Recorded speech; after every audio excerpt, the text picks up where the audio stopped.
Kenton and Habiba. Today we're going to be making a beautiful no-bake dessert, but first let's get a little inspiration from the garden. So as you can see, spring is upon us and everything is looking so colorful. We've gotten some new plants recently which I still need to repot or plant in the ground. Hibiscus, so many different varieties, oranges, reds, pinks. With the arrival of spring, I feel so inspired to cook, but also to make things that are light and healthy and colorful, just like these flowers. Look at my tomatoes ready to be planted and peppers. Look at the vivid color of that red flower. Last year I planted some red caladiums, but this year I picked up the ones that are white with pink speckles on them. These are tomato plants, by the way, again.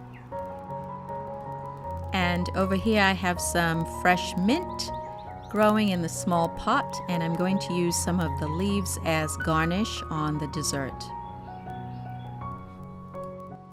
So I'm starting off with a variety of fruit. I have some canned peaches because I like the taste and the contrast. I also have some blueberries that I'm soaking in some water just to get them nice and plump. I also have a mango, which has seen better days, but it's still pretty good. I have some maraschino cherries that I often use in my rum cakes you have seen in the past. I have a banana. You will only need one banana. And I'm also going to use a lemon just to squeeze on the banana so that it won't go dark. I will also need heavy whipping cream, about half a pint, and also some sour cream. Ideally, you only need sour cream for this recipe, but I'm going to use whipping cream and sour cream, about 2 cups of that.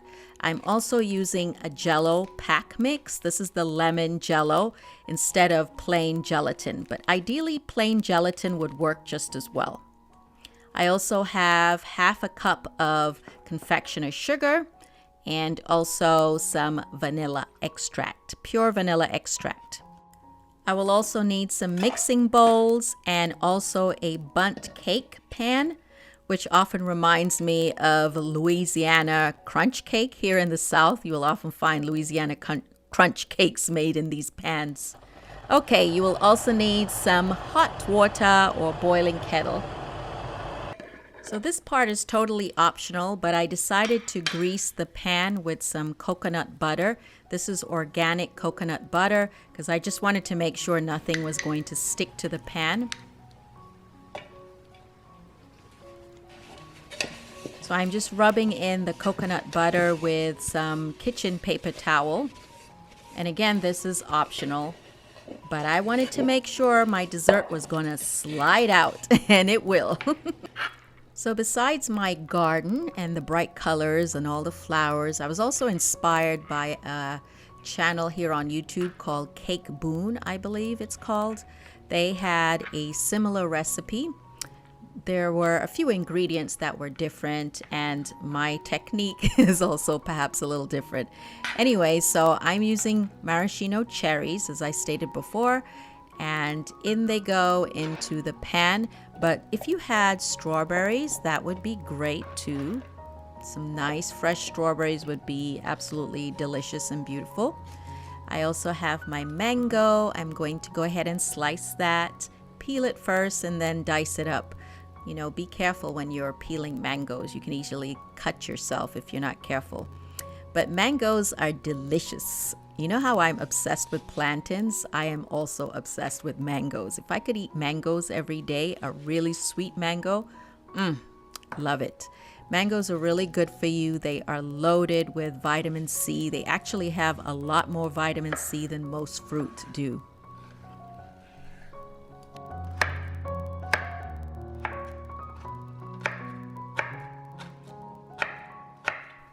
I think this dessert is a great option if you have kids that don't like to eat fruit or family members who don't like to eat fruit.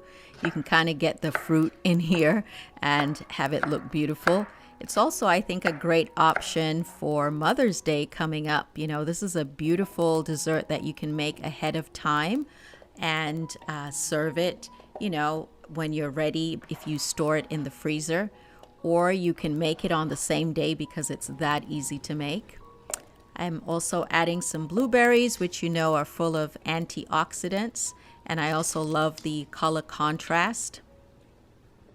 I'm also adding 1 ripe banana, which, as you know, is very healthy, but you do have to watch how much bananas you eat if you have sugar problems. Try to eat only about half a banana. Bananas are loaded with potassium and other vitamins. They're a good source of fiber, but again, they also have a lot of sugar, so just be careful if you are watching that. I'm adding some lemon juice to it so that the bananas don't go dark.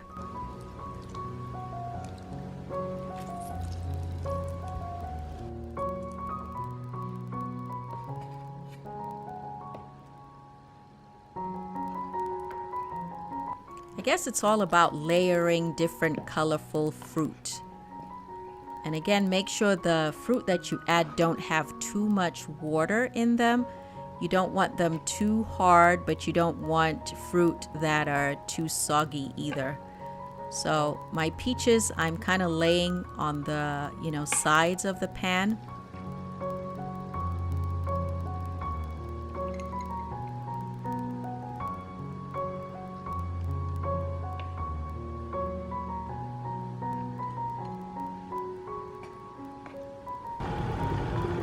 So my water is boiled, and we're going to add that to my jello packet. The key to this dessert is having enough jello or gelatin to the mix so that it keeps its shape. So I'm showing you here I have a packet of jello mix. This is lemon jello mix. And again, ideally you would want to use plain gelatin, but I didn't mind the taste of lemon jello, so that's what I'm using. But if you can get some plain gelatin, and they sell it in the supermarket, that would be ideal. So I'm basically adding about half a cup of hot water to the packet. And I've only showed you 1 packet here, but I actually ended up using 2 packets of jello mix. Mix the jello or gelatin really well until it all dissolves, and then put it to the side. I have a very cold bowl that was in the freezer.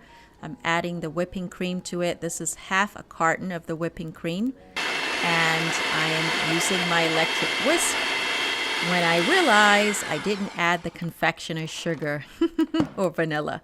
So confectioner's sugar in, that's about half a cup, which you know is not as sweet as regular sugar because it's powdered. And then I'm adding my vanilla, about a few drops, and whisk away. I love the transformation that happens when the whipping cream, liquid whipping cream, mouthful, liquid whipping cream goes from liquid to this solid or fluffy, full whipped cream. Isn't it beautiful? Absolutely beautiful and delicious, and so simple. So now I'm adding sour cream to the mix. I'm going to add about 2 cups of sour cream in total to that whipping cream. So the whipping cream, again, only had confectioner's sugar, whipping cream, and vanilla. That was it. And now I'm adding sour cream to it. A full 2 cups of sour cream. I fold that in really well.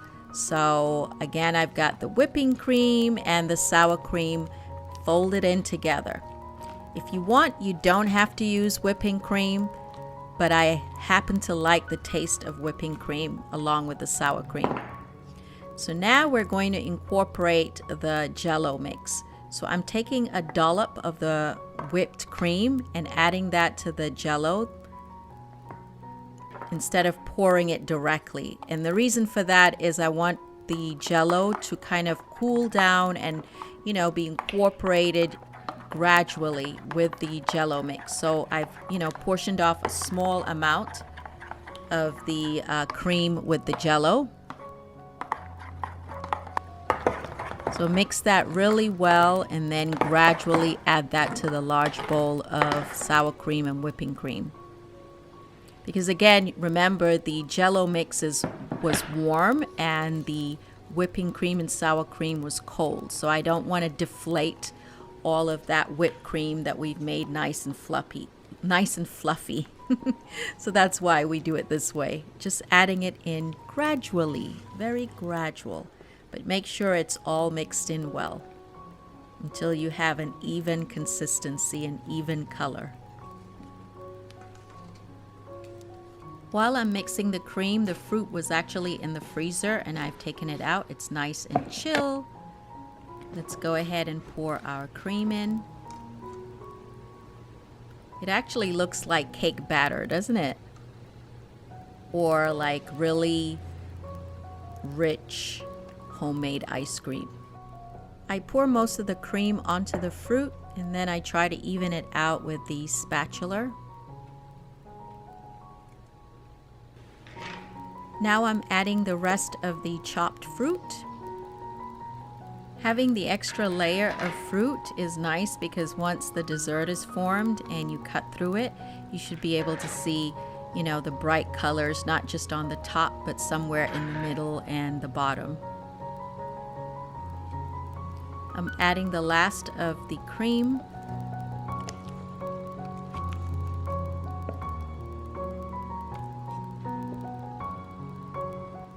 I'm just trying to even out the cream on the top.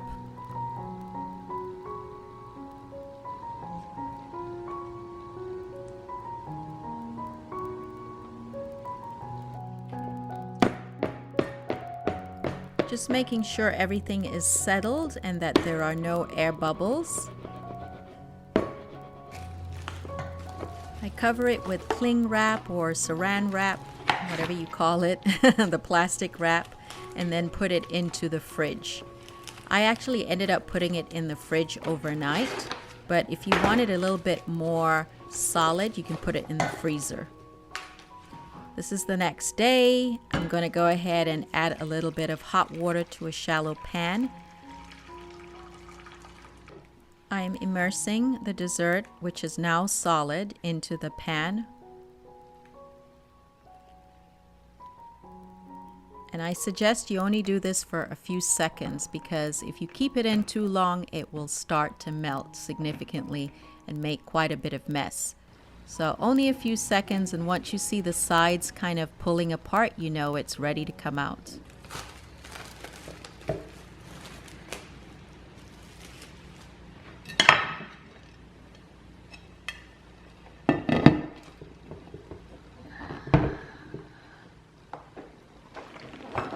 Voila! And just like that, we're done. I'm adding a drizzle of honey to the top, which is optional.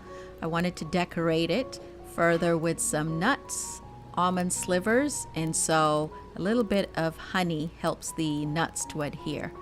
But you don't have to do that. You know I like to do the most.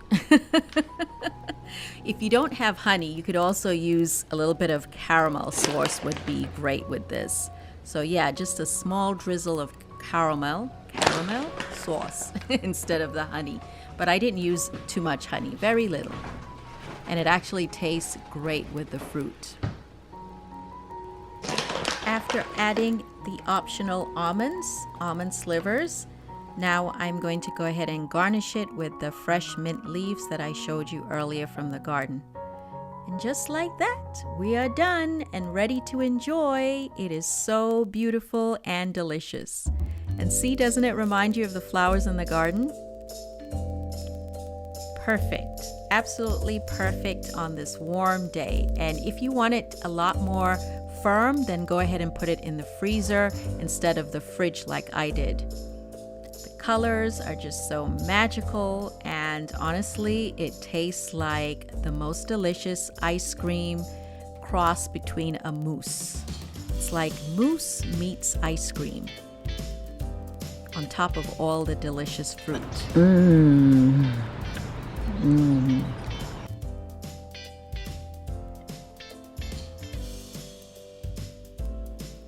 So good, so good. You have to try this.